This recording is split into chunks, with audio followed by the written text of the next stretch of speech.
My name is Faith Everest. I'm from Wirral Met College, and I think the main issue at the moment that I see on a day-to-day basis in the community work I do is the local people who can't access learning because they are on employment support allowance, the old incapacity benefit, probably because of mental health needs, drug addiction, alcohol, and they can't access learning because they're not eligible for the fee remission. If they're on job seekers, it'd be fine, and these are the very people that need a focus, that have the time, need that confidence to get back into society and learning, and they are really struggling.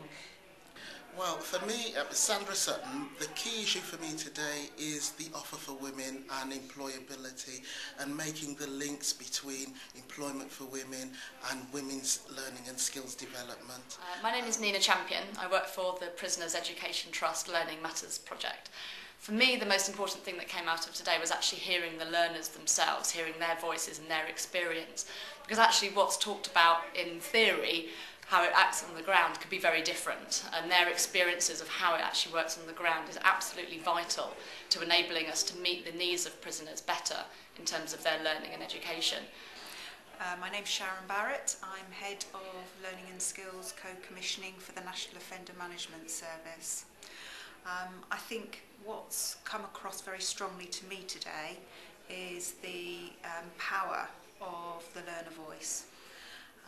I enjoyed in particular listening to the ex-offenders talking about their experiences, and I think for many of them who were perhaps their level of attainment was quite high, significantly higher perhaps than the average offender in prison, it seemed as if we hadn't really delivered what was necessary for them. So I think that's something I need to take away. My name's Sophie Barton Hawkins. I think the most important thing we take from today is that there needs to be better education provision in terms of higher levels of education, such as A-levels, opening courses, starting on to degrees within the prison system. And I've learnt more by sitting on this table than I have in the whole 18 months I've been on probation in terms of what I can get access to. I've not been signposted to anything. You go in, sit down, you get asked 3 questions. Are you on drugs? Are you drinking alcohol? Have you been arrested? And that's it. And then off you go for the next month. But really they could be like, right, okay, what do you want to do? They're aware of what I have been doing, but not signposted me in terms of getting any further support or employment options out of it. And I found out today that it's all there. It's just you're not being told about it. Yeah, my name is Stephen Roberts. I was in Bedford prison for about 6 months.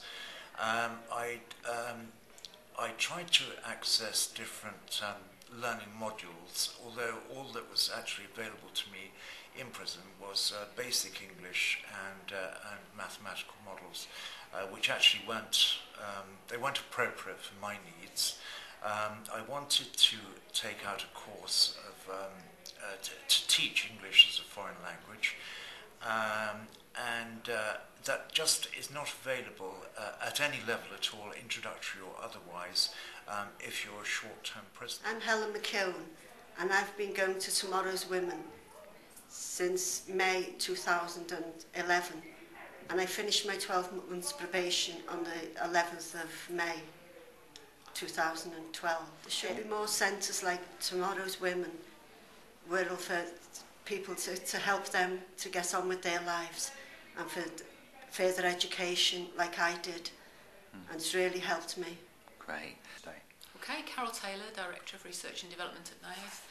I think the Minister, John Hayes, put his finger on it really for me when he talked about vulnerability and normalisation, and I think this idea that we're all vulnerable and all of us could have ended up in this situation is one we really ought to hold on to, and the fact that normalisation, that concept is about the education and the access to learning that people get in prison and when they're in the community ought to be the same access to education, the same quality, the same level as everybody else has. And I think that's the big thing for me that's come out about let's have some standardisation, some good quality, some individualised learning for everybody who wants to access learning as an adult.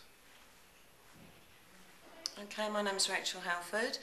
And for me today there were many issues that came out, but I think what I walk away with is the interest and the enthusiasm to change. You know, for me, women is the priority because that's who we are, women in prison. However, Seeing that NIACE had this on their agenda is really encouraging, really encouraging.